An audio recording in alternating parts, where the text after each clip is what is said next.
Baik, Assalamualaikum warahmatullahi wabarakatuh.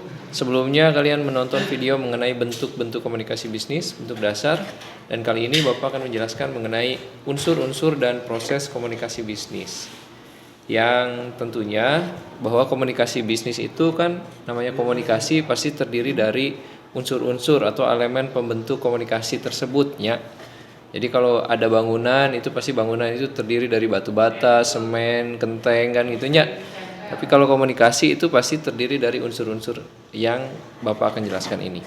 Dan nanti juga kemudian Bapak akan jelaskan mengenai proses komunikasinya. Jadi komunikasi itu ada prosesnya dari mulai yang ngomong sampai yang ngedengerin, kemudian hasilnya ada efeknya. Oke, langsung aja Bapak ke bahasan ya. Ada unsur-unsur komunikasi bisnis. Jadi untuk menjalin komunikasi kita butuh unsur-unsurnya. Kita harus tahu unsur-unsurnya biar kita paham bahwa kita tuh lagi berkomunikasi, bukan sedang miskomunikasi gitu ya. Nah, ini ada unsur-unsur tersebut.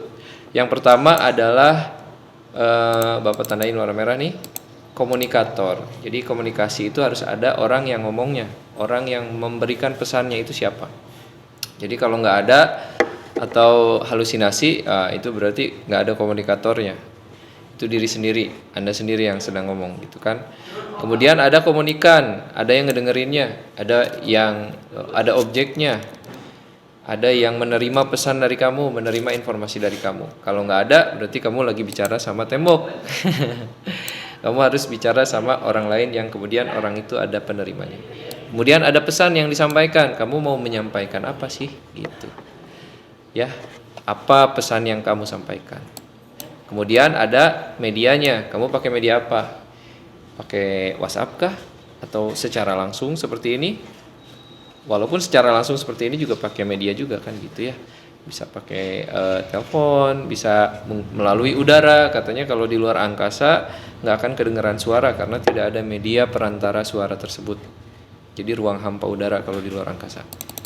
Kemudian ada tanggapan, respon. Jadi ada timbal baliknya. Timbal balik dalam artian ada respon dari orang bahwa dia tuh ngedengerin, bahwa dia tuh nyimak. Nah, itu ada tanggapannya. Berarti kita sedang berkomunikasi. Kemudian pasti di dalam komunikasi pasti itu selalu ada gangguan. Sekecil apapun pasti ada gangguan. Gangguannya macam-macam.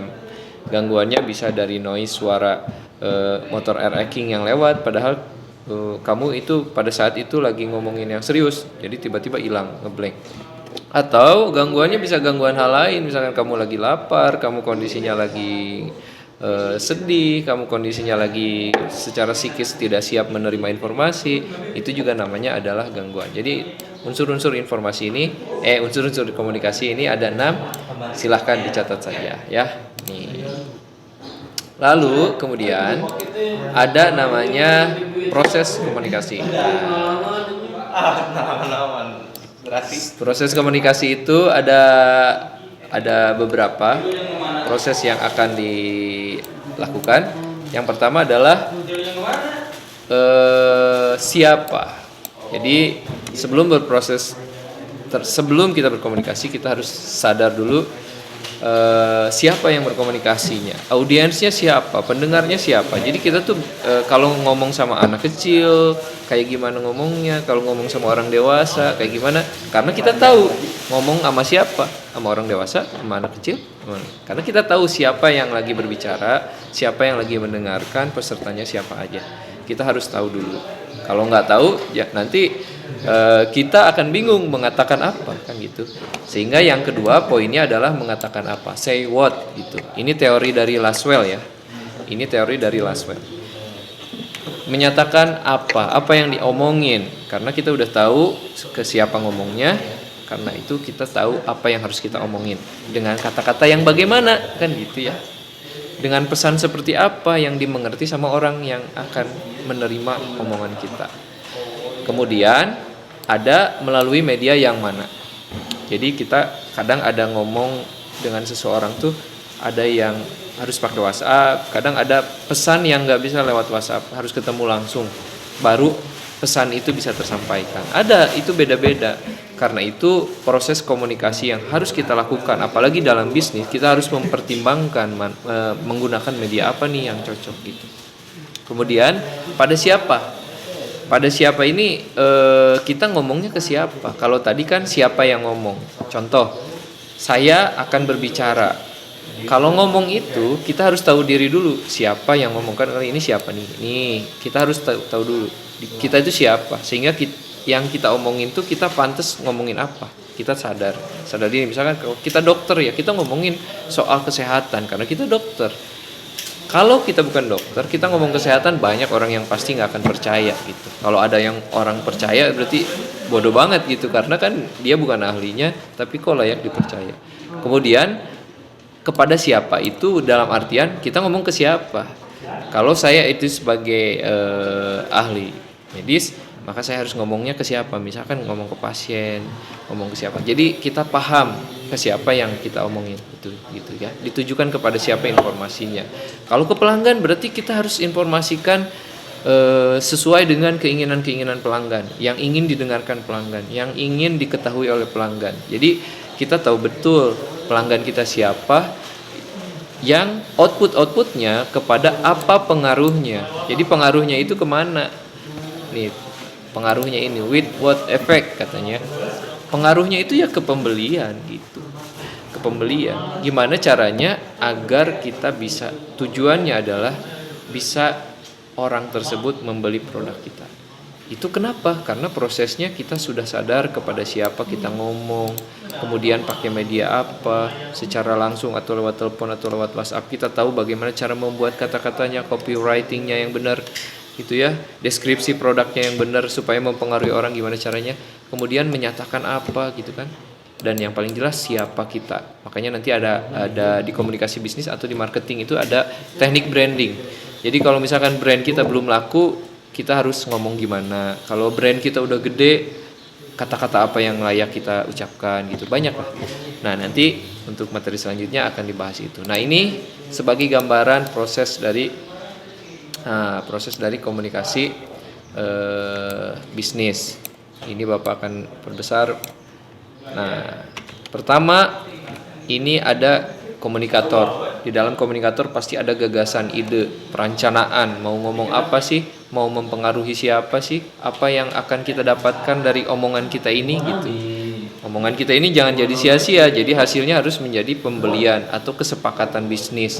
Ini kemudian biasanya kalau ke sini belok menjadi informasi, berita, tanda, simbol. Ini dalam artian apa yang kita sampaikan ini pasti berupa hal ini. Ya.